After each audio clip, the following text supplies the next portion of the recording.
আমাদের লয়ার আসামের ধুবড়ী এবং কোকরাঝাড়ে বর্তমান কত ডিগ্রি গরম এবং এই গরমে মানুষের কেমন অবস্থা এই সম্পর্কে কিছু ভিডিও আমি আপনাদেরকে এখন দেখাবো। চলেন ভিডিওটা শুরু করি।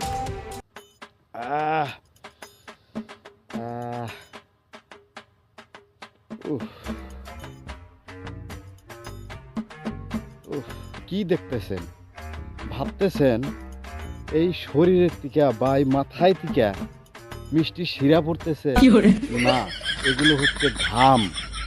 এই ঘাম কয়েকদিন থেকে এমনভাবে মানুষের শরীর থেকে পড়তেছে, যদি মালিক ইচ্ছে করে বৃষ্টি না দেয় তাতে কোনো আপত্তি নাই না। আর এইভাবে কয়েকদিন গরম থাকুক, তাহলে এই বিল, খাল এবং পুকুরি এই মানুষের ঘামের পানি দিয়া বা ঘামের জল দিয়াই কিন্তু ভর্তি হয়ে যাবে।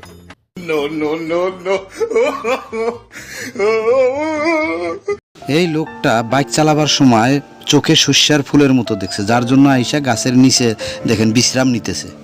এখন বেলা 10টা বাজে, এখন কিন্তু সব দোকান খোলার কথা, কিন্তু দেখেন রৌদ্রের জন্য কেউ দোকান খোলে নাই। এই যে কয়েকজন লোক দেখতেছেন, এদেরকে জিজ্ঞাসা করি আজকে গরম কিরকম। দেখেন গরম আর গরম, গরমের জন্য এই মুরব্বী সাহেব দেখেন পানি খাইতেছে। আর এই মুরব্বীকে আমি জিজ্ঞাসা করব গরমের বিষয়ে কিছু কথা। আচ্ছা ভাই, আপনার কি খুব গরম লাগছে নাকি? পানি খাইতেছেন, আবার দেখি শার্টটা খুলে নিছেন। গরম মানে গরম, সেই দুর্দান্ত গরম। এই গরম জীবনেও দেখি নাই, 60-65 বছর বয়স হলো।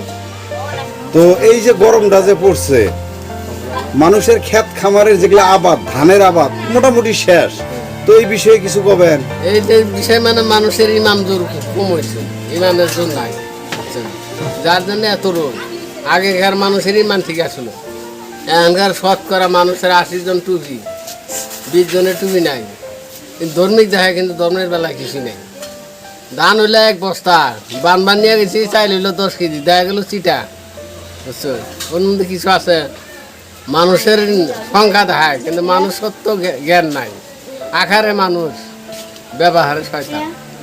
দাদা, আপনার ঘর কোথায়? শ্রীরামপুর সারজমগুটি, যাইতেছেন কোথায়?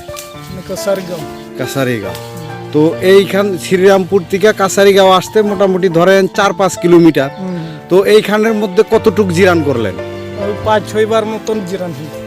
5-6 বার জিরান করলেন। তো আপনার কাছে কিরকম গরম লাগতেছে? গরম তো মানে সহ্য করবার পাই না ভাই, এই যে দুইজন মুরব্বী ভাইকে আমরা দেখতে পারতেছি, এই মুরব্বী দুজন কিন্তু কোনোদিন গায়ের কাপড় খুলে না, কিন্তু আজকে গরমে দেখুন কাপড় খুলে ফেলছে, এত গরম। আচ্ছা ভাই, এই গাছের তলে, গাছের নিচে কাপড় টাপড় খুইলা এইভাবে বসে আছেন কে? গরমতে বসে আছি, ফ্যানের হাওয়া খুব গরম, আর ওই জন্য গাছের তলে আসি বসছি, ঠান্ডা একটু হওয়ার জন্য। আর আশ্বিন মাসে এত তো আমরা রোদ দেখিনি, এবছর এমন ধারণা রোদ হয়েছে বিশাল। তো বাড়িতে থাকা যায় না? বাড়িতে তো থাকাই যায় না, বাড়িতে থাকা গেলে তাহলে গাছের তলায় বসতাম। তো খুব গরম লাগতেছে। এই গরম, ঘামে একবারে, হ্যাঁ গাছের নিচে এত শোল ঘামে, আর বাড়িতে আর প্রচুর সহ্য করবো কেমন করিয়া? প্রচুর। দেখেন বন্ধুরা, এখন কিন্তু দিনের 10টা-11টা বাজে, কিন্তু এই সময় এই রাস্তাতে অনেক লোক চলাচল করে, কিন্তু আজকে কিন্তু কোনো লোককে দেখতে পারতেছি না। কারণটা হলো আজকে হচ্ছে 38 ডিগ্রি গরম। এত গরম কি আর বলবো। গরমে সহ্য করতে না পেরে বাচ্চাটা কাঁদতেছে এবং বাচ্চাকে বিছন দিয়ে বাতাস দিতেছে। দেখুন এই যে লোকটা কাপড় খুলে কাজ করতেছে, এবং কি গরু, ছাগল, ভেড়াও কিন্তু দেখেন এই ছায়ার মধ্যে রেখে দিছে। এই যে জমিগুলা দেখতেছেন, এই জমিগুলার মধ্যে কিন্তু অনেক লোক কাজ করে, কিন্তু আজকে কিন্তু নেই। কারণটা হলো গরম। এই গরমের জন্য সবাই গাছের নিচে বসে আছে। দেখুন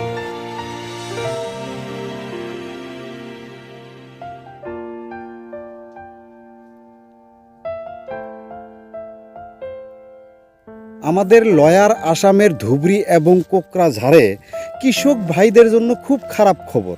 দেখেন এই যে ধানের অবস্থা, এত কষ্ট করে কৃষক ভাইরা ধান খেতি করেছে, কিন্তু এই ধান খেতির যেটা ধানের অবস্থা, শুধু ঘাস আর ঘাস, আর ধান মনে হয় আগুনে পুড়ে গিয়েছে। দেখেন বন্ধুরা ধানের অবস্থা, মনে হয় ধানের মধ্যে আগুন লাগছিল। আর এত ঘাস হয়েছে, তার মানে বৃষ্টি না হওয়ার জন্য কিন্তু এই ঘাসগুলা দেখা দিছে। তো কৃষক ভাইদের জন্য কিন্তু খুব একটা খারাপ খবর। দেখেন এগুলা হলো রোয়ার ধান, আর এই ধানের মধ্যে দেখেন অবস্থা, এখন যদি কেউ গ্যাস লাইট বা সলাই ঠুকে দেয় তাহলে কিন্তু আগুন লেগে যাবে। এখানে এক দাগে 7 বিঘা জমি, আর এই 7 বিঘা জমির মালিক গতকালকে এই ধান খেতে এসে এমন কাদা কাঁদছে, হু হু করে কাঁদছে। আর কেনই বা কাঁদবে না, কারণ এই সূর্যর তাপে সম্পূর্ণ ধানগুলো পুড়ে গিয়েছে। তো বন্ধুরা দয়া করে ভিডিওটা শেয়ার করবেন, সব কৃষক ভাইরা এই ভিডিওটা দেখুক, আর সবাই উপরওয়ালার কাছে দোয়া করবেন যাতে বৃষ্টি হয়।